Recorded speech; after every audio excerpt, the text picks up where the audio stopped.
श्री कृष्ण भारतीय संस्कृति, धर्म और इतिहास के सबसे प्रमुख पात्रों में से एक हैं। उन्हें भगवान विष्णु का अवतार माना जाता है, जिन्होंने अधर्म का नाश करने और धर्म की स्थापना के लिए धरती पर जन्म लिया। उनका जीवन अनगिनत लीलाओं, शिक्षाओं और प्रेरणादायक घटनाओं से भरा हुआ है। श्री कृष्ण का जन्म और बाल्यकाल। कंस के अत्याचार और कृष्ण का जन्म। श्री कृष्ण का जन्म द्वापर युग में मथुरा के कारागार में हुआ था। उनके माता पिता देवकी और वसुदेव यदुवंश के राजा उग्रसेन के पुत्र और पुत्रवधू थे। मथुरा का शासन देवकी के भाई कंस के हाथ में था, जो एक क्रूर और अधर्मी राजा था। एक भविष्यवाणी के अनुसार देवकी की 8वीं संतान कंस का वध करेगी। इस भविष्यवाणी से डरकर कंस ने देवकी और वसुदेव को कारागार में डाल दिया और उनकी सभी संतानों को मारने का आदेश दे दिया। लेकिन जब श्री कृष्ण का जन्म हुआ तो चमत्कारिक रूप से कारागार के द्वार खुल गए और वसुदेव उन्हें टोकरी में रखकर यमुना नदी पार कर गोकुल ले गए। गोकुल और नंद बाबा का घर। गोकुल में वसुदेव ने श्री कृष्ण को यशोदा और नंद बाबा के घर छोड़ दिया और उनकी बेटी को मथुरा ले गए। जब कंस ने उस नवजात कन्या को मारने की कोशिश की तो वह आकाश में उड़ गई और देवी दुर्गा का रूप धारण कर बोली, हे कंस, तुझे मारने वाला जन्म ले चुका है। गोकुल में श्री कृष्ण का पालन पोषण यशोदा और नंद बाबा ने किया। उन्होंने अपने बचपन में अनेक लीलाएं की, जिनमें माखन चोरी, पूतना वध, कालिया नाग का दमन और गोवर्धन पर्वत उठाने जैसी घटनाएं शामिल हैं। श्री कृष्ण की बाल लीलाएं। माखन चोर कृष्ण। श्री कृष्ण को बचपन में माखन बहुत प्रिय था। वे अपने सखाओं के साथ मिलकर घर घर माखन चुराते थे।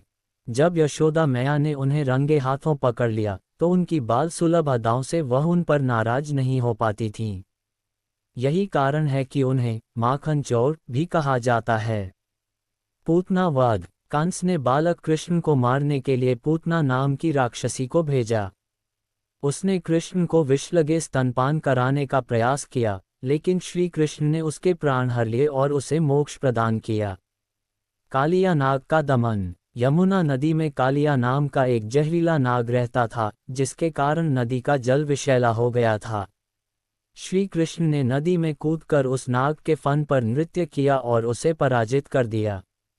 गोवर्धन पर्वत उठाना। इंद्रदेव से नाराज होकर श्री कृष्ण ने पूरे गोकुल को बारिश से बचाने के लिए गोवर्धन पर्वत को अपनी छोटी उंगली पर उठा लिया। इस घटना से लोगों को समझ में आया कि श्री कृष्ण कोई साधारण बालक नहीं, बल्कि स्वयं भगवान हैं। मथुरा वापसी और कंस वध। जब श्री कृष्ण बड़े हुए तो कंस ने अक्रूर जी को भेजकर उन्हें मथुरा बुलाया। वहां पहुंचकर श्री कृष्ण और उनके भाई बलराम ने कंस के अत्याचारी सेनापतियों का वध किया और अंततः कंस का भी संहार कर दिया। कंस के वध के बाद श्री कृष्ण ने उग्रसेन को पुनः मथुरा का राजा बनाया और प्रजा को कंस के आतंक से मुक्त कराया। द्वारका नगरी की स्थापना। मथुरा पर जब मगध के राजा जरासंध ने बार बार आक्रमण किया तो श्री कृष्ण ने यादव वंश की रक्षा के लिए समुद्र के किनारे एक नई नगरी बसाई, जिसे द्वारका कहा गया। यह एक सुव्यवस्थित और समृद्ध राज्य था, जहां श्री कृष्ण ने शांति और धर्म की स्थापना की। रुक्मिणी विवाह और अन्य विवाह। श्री कृष्ण का विवाह विदर्भ की राजकुमारी रुक्मिणी से हुआ। उन्होंने रुक्मिणी का हरण कर उनसे विवाह किया, क्योंकि रुक्मिणी अपने भाई रुक्मी के विरोध के कारण शिशुपाल से विवाह नहीं करना चाहती थीं। इसके अलावा उन्होंने सत्यभामा, जाम्बूती और अन्य रानियों से भी विवाह किया। प्रत्येक विवाह के पीछे कोई न कोई धार्मिक या सामाजिक कारण था। महाभारत और श्रीमद् भगवद गीता। दुर्योधन और पांडवों का संघर्ष। कुरुक्षेत्र का युद्ध कौरवों और पांडवों के बीच हुआ। पांडव धर्म के मार्ग पर थे, जबकि दुर्योधन अधर्म के। जब युद्ध की स्थिति आई तो अर्जुन संशय में पड़ गए। तब श्री कृष्ण ने उन्हें श्रीमद् भगवद गीता का उपदेश दिया। उन्होंने कहा, कर्मण्येवाधिकारस्ते मा फलेषु कदाचन, अर्थात केवल कर्म करने में तुम्हारा अधिकार है, उसके फल में नहीं। श्री कृष्ण ने अर्जुन को धर्म और कर्मयोग का ज्ञान दिया और उन्हें अपने कर्तव्य का पालन करने के लिए प्रेरित किया। श्री कृष्ण का अंतिम समय। महाभारत युद्ध के बाद यादव वंश में आपसी कलह बढ़ गई। अंततः प्रभास क्षेत्र में यादव कुल का संहार हो गया। श्री कृष्ण एक जंगल में ध्यानमग्न थे, तभी एक शिकारी ने उन्हें हिरण समझकर तीर चला दिया। वह तीर श्री कृष्ण के पैर में लगा और इसी के साथ उनका पृथ्वी पर अवतार समाप्त हुआ। श्री कृष्ण के जीवन से मिलने वाली शिक्षाएं। श्री कृष्ण का जीवन हमें कई महत्वपूर्ण शिक्षाएं देता है। धर्म की रक्षा, उन्होंने हर स्थिति में धर्म का पालन किया और अधर्म का नाश किया।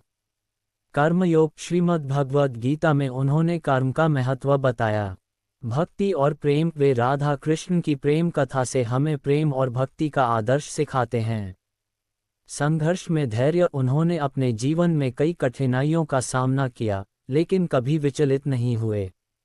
श्री कृष्ण केवल एक ऐतिहासिक या पौराणिक चरित्र नहीं हैं, बल्कि वे धर्म, भक्ति, प्रेम और न्याय के प्रतीक हैं। उनका जीवन और शिक्षाएं आज भी हमें प्रेरणा देती हैं। उनके उपदेश और लीलाएं ये संदेश देती हैं कि सच्चाई की हमेशा जीत होती है। यदा यदा हि धर्मस्य ग्लानिर्भवति भारत, अभ्युत्थानमधर्मस्य तदात्मान सृजाम्यहम्। जब जब धर्म की हानि होती है और अधर्म बढ़ता है, तब तब मैं स्वयं अवतार लेता हूँ। श्री कृष्ण की शिक्षाएं हमें जीवन में सच्चाई, कर्म और प्रेम के मार्ग पर चलने की प्रेरणा देती हैं।